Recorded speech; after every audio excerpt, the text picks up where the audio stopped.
Hey guys, नमस्कार, जय हिंद दोस्तों। स्वागत है आप सभी का ब्लैक बोर्ड बाबा पर। आज हम डिस्कस करने वाले हैं कोविन ऐप के बारे में। वैक्सीनेशन के लिए ये ऐप को डिज़ाइन किया गया था। इनिशियल कुछ इन्फॉर्मेशंस भी प्रोवाइड की जा रही थी इसमें डिसीज से रिलेटेड, लेकिन अभी मेनली जो इस ऐप में काम हो रहा है वो है वैक्सीनेशन रिलेटेड।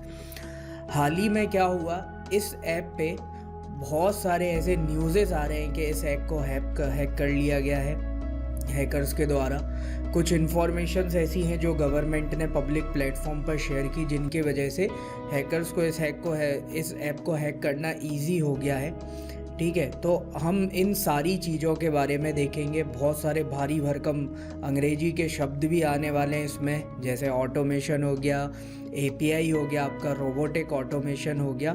तो वीडियो को एंड तक पूरा देखना, तभी आपको समझ में आएगा। स्टार्टिंग में ही अगर छोड़ दोगे तो पूरी चीज़ें समझ में नहीं आएंगी।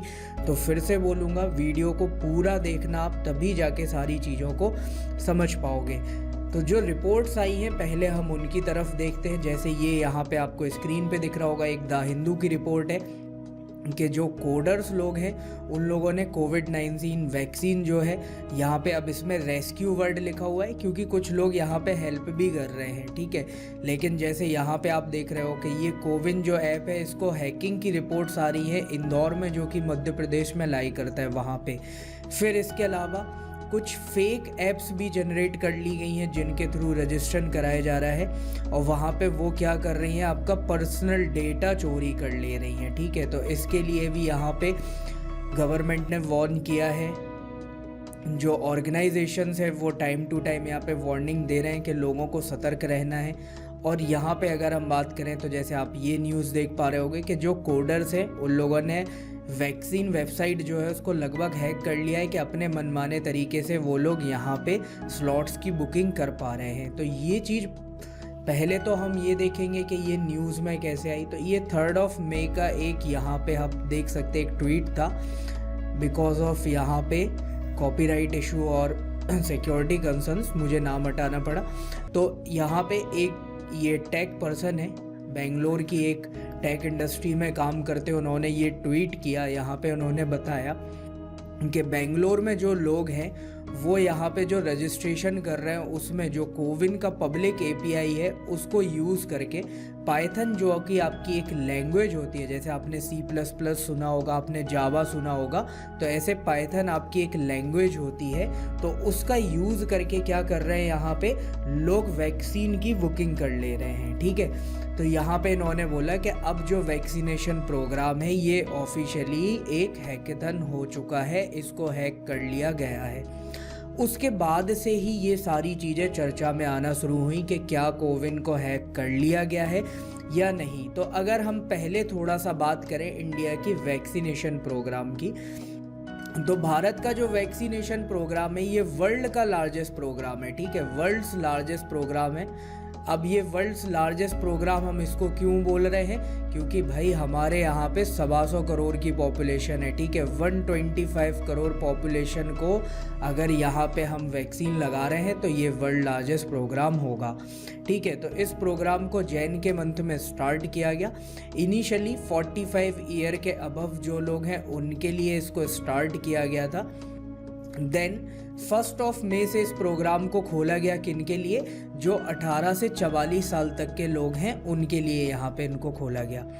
लेकिन जैसा कि 45 वाले केस में था कि जो लोग 45 प्लस हैं कि वो डायरेक्टली वहाँ पे जाके वैक्सीन भी लगवा सकते हैं, ऑन सेंटर भी, और या फिर ऑनलाइन रजिस्ट्रेशन भी कर सकते हैं। बट 18 से 44 वाले जो लोग थे इनके लिए यहाँ पे क्या है, कंपल्शन कर दिया कि इनको ऑनलाइन रजिस्ट्रेशन करना ही पड़ेगा।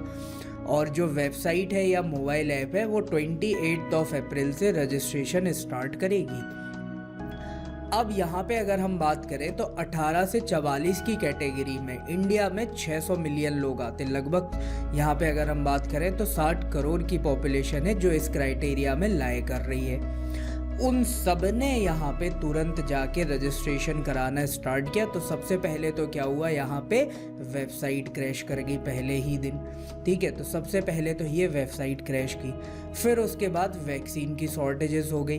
तो बहुत सारे स्टेट्स ऐसे हैं, फॉर एग्जांपल वेस्ट बंगाल, आंध्र प्रदेश, मध्य प्रदेश, तेलंगाना, इन्होंने तो सिंपली अनाउंस कर दिया कि भाई हमारे पास वैक्सीन नहीं है, तो हम 45 के कम उम्र वाले जो लोग हैं उनका वैक्सीनेशन करेंगे ही नहीं। जैसे मध्य प्रदेश की ही बात करूं, यहाँ पे 5 मई से वैक्सीनेशन स्टार्ट हुआ, क्योंकि इनके पास 1 मई को वैक्सीनेशन था ही नहीं। दूसरा अगर हम देखें तो ये रॉयटर्स की एक रिपोर्ट है, इसके अकॉर्डिंग अगर 5 अप्रैल का हम डेटा देखें तो 5 अप्रैल को इंडिया लगभग 4.5 मिलियन एक दिन में लोगों को वैक्सीनेट कर रहा था।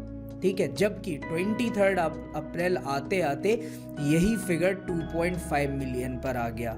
ये क्यों हो रहा है? क्योंकि वैक्सीन की शॉर्टेजेस थी। हम वर्ल्ड के लार्जेस्ट वैक्सीन प्रोड्यूसर हैं। सबसे ज़्यादा वैक्सीन अगर वर्ल्ड में कहीं प्रोड्यूस होता है तो वो कहाँ होता है? भारत में। We are the biggest producer of vaccines. लेकिन ये सब होने के बावजूद भी अभी तक, ठीक है, 4 महीने ख़त्म होने को आए हैं, इंडिया केवल अपनी 10% पॉपुलेशन को ही वैक्सीन दे पाया, और वो भी केवल 1 डोज की यहाँ पे बात हो रही है। ठीक है, इवन 10% पॉपुलेशन को भी पूरे 2 डोजेस अवेलेबल नहीं हुए। तो यहाँ पे कुछ लूप होल्स थे। अब क्या होता है, फाइनली 28 दिसंबर को एक ट्वीट आता है RS शर्मा जी का। ये जो राम सेवक शर्मा जी है, ये यहाँ पे जो टास्क फोर्स बनाई गई है उसके चीफ हैं। तो ये एक ट्वीट करते हुए यहाँ पे बोलते हैं कि रजिस्ट्रेशन 18 से 44 वाले लोगों के लिए ओपन हो चुका है, और जो कोविन ऐप का API है, ठीक है, मैंने बोला था कुछ अंग्रेजी के भारी भरकम शब्द आएंगे जिनको हम इजी मैनर में समझेंगे। तो यहाँ पे ये बोला गया कि कोविन का जो API है उसको वैक्सीन की सर्च करने के लिए, सर्टिफिकेट्स को डाउनलोड करने के लिए जो थर्ड पार्टी एप्लीकेशंस हैं उनके लिए पब्लिक किया जा रहा है, और यहीं से एंट्री लेते हैं हैकर्स लोग। तो क्या पहली बार ऐसा हुआ है कि गवर्नमेंट ने API को पब्लिक किया है? तो आंसर है नहीं। गवर्नमेंट पहले भी, जैसे 2015 की हम बात करें तो 2015 में डिजिटल इंडिया कैंपेन भारत में चलाया गया था। उस टाइम पे भी जो डिजिटल इंडिया का पोर्टल बना था उसका भी API पब्लिक किया गया था कि ताकि थर्ड पार्टीज उसको यूज़ कर सके। और इनिशियल अगर हम बात करें तो गवर्नमेंट की बहुत सारी ऐसी पॉलिसीज़ नहीं हैं जिनमें उन्होंने API को पब्लिक किया है ताकि थर्ड पार्टीज़ यूज़ करके उसको पब्लिक को बेनिफिट करा सकें। और प्रेजेंट अगर हम प्राइम मिनिस्टर की बात करें तो इनके जो स्टेटमेंट्स हैं उनमें ये क्लियर कट दिखता है कि ये API पब्लिक करना इनके लिए कोई बड़ा इशू नहीं है। इवन जैसे ही API पब्लिक किया गया तो जो हमारे IT मिनिस्टर हैं उन्होंने तुरंत बोला कि जैसे ही यहाँ पे अगर हम बात करें, जब ये डिसीज़ फैलती है, पेंडेमिक आता है, तो नए नए स्टार्टअप्स चालू हुए, नए नए लोग इनोवेशन के तरीके से आए। तो उन्होंने बोला बहुत सारे लोगों ने हमें हेल्प की है, इसीलिए हम API को पब्लिक रख रहे हैं ताकि इन फ्यूचर भी हमें हेल्प मिल सके। तो ऐसा नहीं है कि यहाँ पे केवल हैकर्स ही एंट्री हुई। फॉर एग्जाम्पल द हिंदू की ये रिपोर्ट है, उसके अकॉर्डिंग एक वेबसाइट है getjab.in, findslot.in एंड under45.in, ये 3 वेबसाइट डेवलप की गई हैं। ये वेबसाइट्स क्या करती हैं, गवर्नमेंट का जो पब्लिक API है उसका यूज़ करती हैं देन उस API का यूज़ करने के बाद किस डेट में स्लॉट अवेलेबिलिटी है, कहाँ पे आप रजिस्ट्रेशन करा सकते हो, इन सारी चीज़ों की डिटेल्स प्रोवाइड करती हैं। ठीक है, तो सोसाइटी में अच्छे लोग भी हैं तो बुरे लोग भी हैं। अब यहाँ से एंट्री होती है हैकर्स की। तो सबसे पहले तो हम ये थोड़े से भारी भरकम जो शब्द आए हैं इनको समझ लेते हैं। तो सबसे पहला शब्द यहाँ पे निकल के आया है API, application programming interface. Wikipedia के अकॉर्डिंग अगर हम इसकी डेफिनेशन देखें तो ये एक तरीके का इंटरफेस है, ठीक है, जो कि मल्टीपल जो सॉफ्टवेयर एप्लीकेशंस होती हैं और जो हार्डवेयर सॉफ्टवेयर इंटरमीडियरीज होते हैं उनके बीच में इंटरेक्शंस करता है, रिक्वेस्ट भेजता है, कॉल रिसीव करता है, ये सारी चीज़ें। अब इतनी भारी भरकम लैंग्वेज और ऐसे शब्द समझ में नहीं आए होंगे, तो अब इसको समझते थोड़ा सा इजी मैनर में। देखो, API का सिंपल सा आप ये समझ लो, कोई भी वेबसाइट जब बनाई जाती है तो एक पॉइंट पे डेटा को स्टोर किया जाता है। ठीक है, अब आप अपने मोबाइल में उस वेबसाइट को एक्सेस कर रहे हो, तो उस सर्वर से लेकर और आपके मोबाइल तक वो डेटा लाने का काम सिंपली एपीआई करता है। ठीक है, तो बस इतना सा है। दूसरे एग्जाम्पल से आपको समझना हो तो आप इसको ऐसे समझ सकते हो। सपोज आप किसी होटल में गए खाना खाने के लिए, ठीक है, तो आप जैसे ही होटल में बैठते हो वहाँ पे एक वेटर आता है, वो आपसे ऑर्डर कलेक्ट करता है, जाके वो ऑर्डर शेफ़ को दे देता है, शेफ़ खाना तैयार करता है और बाद में खाना आपके पास आ जाता है। तो यहाँ पे जो वेटर है वो एपीआई का काम कर रहा है, वो आपके थ्रू शेफ़ के पास जा रहा है और शेफ़ से वापस फिर आपके पास आ रहा है। बीच में वो क्या है, इंटरमीडियरी है जो यहाँ पे मैसेजेस इधर से उधर डिलीवर कर रहे हैं। यही सिंपल सा काम होता है एपीआई का। एग्जाम्पल अगर आपको देखना हो तो फॉर एग्जाम्पल जैसे आप ट्रेन बुकिंग करते हो, फ्लाइट बुकिंग करते हो, तो जैसे ही आप यहाँ पे डिटेल्स डालते हो, सपोज आपने बोला मुझे दिल्ली से मुंबई जाना है, तो IRCTC जैसे ही आप ये 2 चीज़ें डालोगे पूरा डेटा दिखा देगा आपको कि उस डेट में कौन कौन सी ट्रेन से कितने टाइम पे चल रही है। तो ये सारा काम कौन करता है, एपीआई। अब यहाँ पे 2 टर्म्स और निकल के आते हैं। First one is automation and second is robotic process automation. Automation की अगर हम बात करें तो सिंपल सा आप ये समझ लो, जनरल भाषा में ये बोलूँ आपको कि जो काम ह्यूमंस कर रहे हैं उन काम को मशीनों द्वारा करा देना, ठीक है, और ह्यूमन का जो इंटरफेरेंस है उसको मिनिमम कर देना। ह्यूमन इंटरफेरेंस मिनिमम हो जाए, सारी चीज़ें में टेक्नोलॉजी टेक्निक्स का यूज़ हो रहा है ताकि वो जो वर्क हो रहा है उसकी एफिशिएंसी को इंक्रीज़ किया जा सके, रिलायबिलिटी उसकी बढ़ाई जा सके, ठीक है, और जो काम करने की स्पीड है उसको इंक्रीज़ किया जा सके। ठीक है, ह्यूमंस के कंपैरेटिवली मशीन्स उस चीज़ों को ज़्यादा कर लेती हैं। एग्जाम्पल में अगर हम बात करें, फॉर एग्जाम्पल अगर कोई ह्यूमन है वो गड्ढा खोदता है, सपोज एक गड्ढा खोदने में उसको 1 दिन लग रहा है, वहीं पे अगर हम एक जेसीबी लेके आए तो वो उसको 5 मिनट में खोद देगी। ठीक है, तो ये क्या हुआ, ऑटोमेशन, मशीन। अब दूसरा टर्म आता है रोबोटिक प्रोसेस ऑटोमेशन। अब इसमें क्या हुआ कि मशीन को चला कौन रहा है, यहाँ पे वहाँ पे एक ह्यूमन ही चला रहा है उस मशीन को।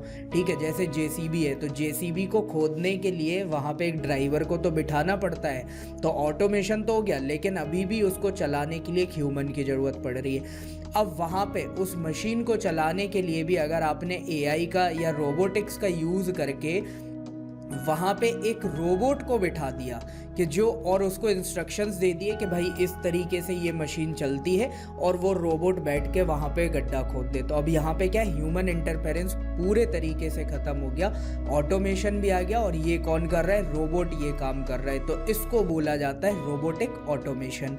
अब यहाँ पे बोट्स किस तरीके से काम करते हैं या इस बारे में कैसे जो ये हैक हो रहा है ये किस तरीके से, तो मैं आपको एक टेलीग्राम का लाइव एग्जाम्पल दिखाता हूँ जो मैंने बनाया है। फॉर एग्जाम्पल जैसे मैंने यहाँ पे सर्च किया टेलीग्राम में क्विज वोट, यहाँ पे मैंने स्टार्ट पे जाके क्लिक किया तो ये मेरे से पूछता है कि आपको मल्टीपल चॉइस क्वेश्चन बनाने हैं, क्विज क्रिएट करनी है, लैंग्वेज सेलेक्ट करिए। तो मैंने क्रिएट क्विज पे क्लिक किया। क्लिक करने के बाद ये मेरे से बोलता है आप अपनी क्विज का टाइटल दो। मैंने टाइटल दिया यहाँ पे ज्योग्राफी। अब यहाँ पे ये बोलता है आपकी जो क्विज है उसकी हमें डिस्क्रिप्शन प्रोवाइड करो। ठीक है, कि आप उसमें पोल चाहते हो, आप उसमें कोई टेक्स्ट मैसेज चाहते हो, आप चाहते हो कि वहाँ पे कोई मीडिया शो हो, किस तरीके का वो पोल चाहते हो, किन ग्रुप मेंबर्स को भेजना चाहते हो। ठीक है, तो मैंने यहाँ पे क्या किया, मैंने एक सिंपल सा क्वेश्चन मुझे क्रिएट करना था, तो मैंने वो क्वेश्चन टाइप किया। सपोज मैंने यहाँ पे क्वेश्चन टाइप किया व्हाट इज अर्थ। ठीक है, अब उसने बोला जो भी आप क्वेश्चन पूछना चाह रहे हो वो आप क्वेश्चन यहाँ पे पूछ सकते हो। तो मैं यहाँ पे आस्क द क्वेश्चन में जाके मैंने अपना क्वेश्चन लिखा, जैसे मैंने बोला टेल अबाउट अर्थ, ये मैंने क्वेश्चन पूछ लिया। अब आते हैं पोल ऑप्शंस में। अब उसने बोला कि इसके आंसर क्या होंगे, तो मैंने यहाँ पे 4 ऑप्शन डाले, बस आंसर में मैंने लिख दिया 1 2 3 4। ठीक है, मैंने कुछ भी एक्सप्लेन नहीं किया, जस्ट मैंने 1 2 3 4 राइट कर दिया। अब उसने बोला इनमें से करेक्ट आंसर कौन सा है, मैंने बोला आंसर है आपका करेक्ट 2।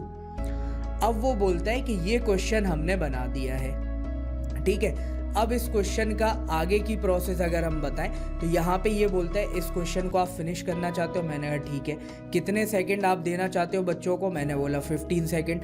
अब उसके आंसर्स को सफल करना है या नहीं, मैंने बोला यस सफल करना है। अब आपने एक चीज़ नोटिस की होगी, मैंने क्वेश्चंस के जो ऑप्शन डाले थे वो 1 2 3 4 डाले थे, 1 2 3 4, लेकिन मैंने शफलिंग वाले ऑप्शन पे यस कर दिया। अब देखो यहाँ पे जैसे ही मैं इस क्विज को स्टार्ट करूँगा, आई एम रेडी पे मैं क्लिक करूँगा, ये क्विज को स्टार्ट कर देगा, ऑटोमेटिकली 15 सेकेंड्स का टाइमर आ जाएगा और ये ऑप्शंस भी शफल हो जाएंगे। देखो 1 2 3 4 डाला था, ये क्या हो गए 3 1 2 4, और यहाँ पे ये टाइमर चलने लगा 15 सेकेंड का। बाद में क्या होगा, ये आंसर्स दिखा देगा। तो ऐसे आप टेलीग्राम पे जाके देख सकते हो, बहुत सारे टीचर्स एक साथ बहुत सारे क्वेश्चंस डाल के इस तरीके के क्विज बोर्ड्स का यूज़ कर रहे हैं, ठीक है। तो इसी तरीके से ये जो वेबसाइट्स वगैरह हैं, जो हैकर्स हैं, इन्होंने API का यूज़ करके कुछ बोट्स बनाए, और ये बोट्स क्या कर रहे हैं, जैसे ही यहाँ पे जो कोविन ऐप है उसमें स्लॉट्स अवेलेबिलिटी होती है, वो तुरंत उसको जाके चेक करते हैं। इन लोगों ने पहले से अपनी इन्फॉर्मेशन फिलअप करके रखी है, वो तुरंत वहाँ पे इन्फॉर्मेशन को फिलअप कर देते हैं और वहाँ पे वही काम ईजिली वो बोट कर देता है। बोट को करने में जस्ट 2-3 सेकंड लगेंगे, और वहीं पे अगर ह्यूमन वो काम करेगा तो हो सकता है उसको 5-10 मिनट लगें। तो ऐसे करके ये लोग तुरंत स्लॉट बुक करा ले रहे हैं।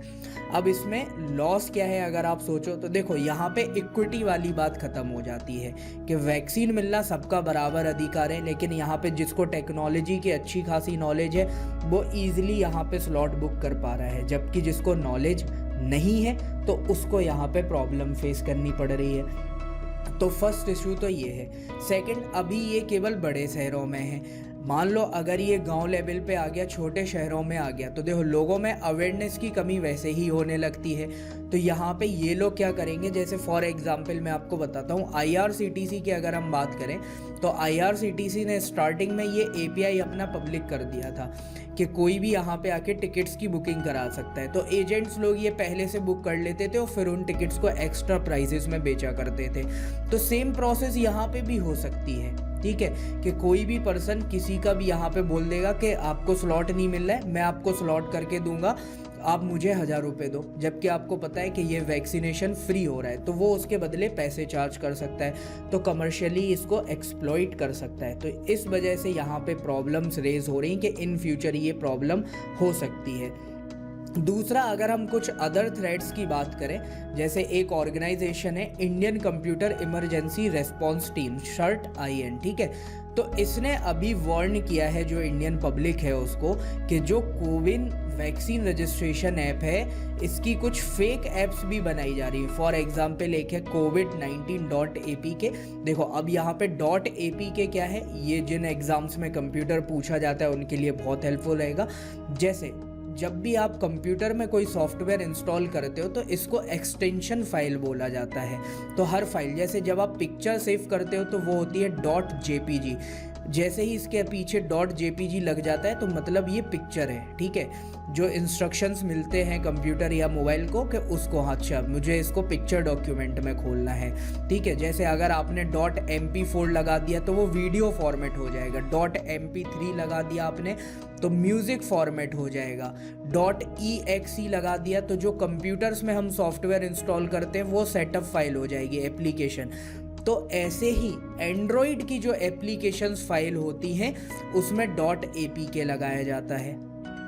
अब लेकिन क्या है, इन फाइल्स को डायरेक्टली हम गूगल स्टोर से डाउनलोड कर सकते हैं या एप्पल स्टोर से डाउनलोड आप लोग कर सकते हो, लेकिन कुछ चीज़ें ऐसी हैं जो गूगल पे लिस्टेड नहीं हैं, ठीक है। या फिर जो ये जो हैकर्स हैं या फिर जो आप एक्सप्लॉइटर्स बोल सकते हो, स्पैमर्स बोल सकते हो, ये लोग जो ऐप्स यूज़ करते हैं ये गूगल पे लिस्टेड नहीं है, तो ये लोग अलग से अपने APK बनाते हैं और उनको डाउनलोड करने के लिए बोल रहे हैं। तो ऐसी 4-5 ऐप्स हैं जिनके गवर्नमेंट ने नाम प्रोवाइड किए हैं, तो मैं आपकी सेफ्टी के लिए प्रोवाइड कर देता हूँ। First one is COVID-19.apk, second is vacciregis.apk, third is myvaccine version 2.apk, govregistered.apk और vaccine-apply.apk। तो ये कुछ वेबसाइट्स हैं जो यहाँ पे फेक रजिस्ट्रेशन कर रही हैं और यहाँ पे डेटा थेफ्ट की बात आ रही है। अब आप बोलोगे कि सर ये डेटा की चोरी कैसे कर रहे हैं, तो देखो यहाँ पे जैसे ही आप इसको इंस्टॉल करोगे तो आपके फ़ोन में वार्निंग आती है कि ये ऐप जो है ये एक मालवेयर है और इसको इंस्टॉल मत करें। तो ये क्या बोलेगा, पहले ही आपको एक नोटिफिकेशन देगा वहाँ पे कि आपके मोबाइल में जो ऑप्शन है जो थर्ड पार्टी ऐप को ब्लॉक करता है उसको डिसेबल कर दो। ठीक है, वो आपसे डिसेबल कराएगा, तुरंत आप उसको ऐप को इंस्टॉल कर लोगे। जैसे ही इंस्टॉल करोगे तुरंत आपके मोबाइल के कॉन्टैक्ट्स मांग लेगा। अगर यहाँ पे ये वैक्सीनेशन के लिए रजिस्टर करा रहे हैं तो आपके कॉन्टैक्ट्स की इसको क्या ज़रूरत है, थोड़ा सा दिमाग खुद लगाओ। लोकेशन अगर मांग रहा है तो चलो फिर भी समझ में आता है, लेकिन ये कॉन्टैक्ट क्यों मांग रहा है? First one. सेकंड, यहाँ पे ये आपसे क्या मांगता है, क्या आपके मोबाइल का जो मीडिया है, ठीक है, मतलब आपकी जो फाइल गैलरी होती है उसका एक्सेस मांगता है। तो ये चीज़ें क्यों मांग रहे हैं? यहाँ पे वैक्सीन रजिस्ट्रेशन में तो इनकी ज़रूरत है ही नहीं। तो ऐसे करके ये सारी परमिशंस आपसे लेता है और फिर आपका पूरा डेटा यहाँ से चुरा लिया जाता है। ठीक है, और ये सब हो कैसे रहा है? तो रैंडम मैसेजेस सेंड किए थे, जो मैंने आपको बोट का बताया था। बोट में ऐसे मैसेज टाइप कर लिया और उसमें बोल दिया रैंडम लोगों को ये भेजना है। तो अगर कोई 18 से 44 वाली कैटेगरी में फंस गया, उसने इस लिंक पे क्लिक कर लिया, उसका ये पूरा डेटा चुरा लेगा। ठीक है, तो यहाँ पे एक मालवेयर हंटर करके एक टीम है, उन्होंने भी इसको लेके यहाँ पे वार्निंग दी है कि ये जो COVID-19.apk है इसमें बहुत सारे, जैसे आप देख रहे हो कि ट्रोजन्स क्या होते हैं, एक टाइप का मालवेयर है, तो इसमें ट्रोजन फाइल्स है, मालवेयर है, तो इनसे संभल के रहना पड़ेगा। ठीक है, तो ये हमारी पूरी न्यूज़ थी आज की। अब यहाँ पे क्या खराबी न्यूज़ आ रही हैं सारी चीज़ें, कुछ अच्छा नहीं है? तो ऐसा नहीं है, कुछ अच्छी न्यूज़ेस भी हैं। फॉर एग्जाम्पल अगर हम बात करें, व्हाट्सएप पे एक ग्रुप बना है, यहाँ पे चैटबॉट इन लोगों ने भी बनाया है। ठीक है, लेकिन ये क्या कर रहे हैं, ये लोगों को हॉस्पिटल बेड्स और ऑक्सीजन सिलेंडर की अवेलेबिलिटी के बारे में बता रहे हैं। ऐसे ही इंस्टा पे एक ग्रुप चल रहा है जो लोगों को बेड्स और ऑक्सीजन सिलेंडर के बारे में बताते हैं। ठीक है, इसके बाद ट्विटर पे कुछ प्लेटफॉर्म्स यहाँ पे अपने जो हैंडल्स रन कर रहे हैं, वो प्लाज्मा से कैसे कोविड को ट्रीट किया जाए उसके बारे में यहाँ पे बताया जा रहा है। तो ऐसी बहुत सारे अच्छे भी लोग हैं जो ये काम कर रहे हैं, लेकिन समाज में अच्छे बुरे दोनों होते हैं। तो यहाँ पे बात आती है कि सर फिर रजिस्ट्रेशन कैसे करें? तो देखो, यहाँ पे सबसे इम्पोर्टेंट चीज़ क्या है, गवर्नमेंट ने जो API को पब्लिक किया है उसमें गवर्नमेंट ने केवल थर्ड पार्टी एक्सेस केवल इतना ही दिया है कि जो थर्ड पार्टी रहेगी, ठीक है, वो क्या कर सकती है कि जो वैक्सीनेशन स्लॉट्स हैं और जो डेट्स हैं उनको केवल शो कर सकती है। मतलब जो भी ऐप्स रहेंगी अदर देन गवर्नमेंट की ऐप के, वो केवल आपको ये बता सकती हैं कि इस दिन ये स्लॉट अवेलेबल है, आप जाके बुकिंग कर लो। बुक आपको खुद ही करना पड़ेगा और गवर्नमेंट पोर्टल से ही करना पड़ेगा। गवर्नमेंट पोर्टल के अलावा कहीं पर बुकिंग नहीं हो रही है। तो गवर्नमेंट पोर्टल सर कौन से हैं? तो first one is CoWIN portal, second one is Aarogya Setu और third one is Umang app. ये 3 पोर्टल्स हैं जो यहाँ पे क्या कर रहे हैं, पूरी की पूरी डिटेल्स को प्रोवाइड कर रहे हैं। ठीक है, तो आई होप बहुत सारी चीज़ें आपकी क्लियर हुई होंगी, बहुत सारी अंडरस्टैंडिंग आपको मिली होगी इस लेक्चर से। तो इस लेक्चर अच्छा लगा हो तो लाइक कर दो, शेयर कर दो। चैनल को सब्सक्राइब नहीं किया है तो जल्दी से जाके चैनल को सब्सक्राइब करो। वीडियो को देखने के लिए आप सभी का बहुत बहुत धन्यवाद। पढ़ते रहें, बढ़ते रहें, अपना और अपनों का ख्याल रखें। इस लेक्चर में मेरे साथ जुड़ने के लिए धन्यवाद। Thank you so much. जय हिंद।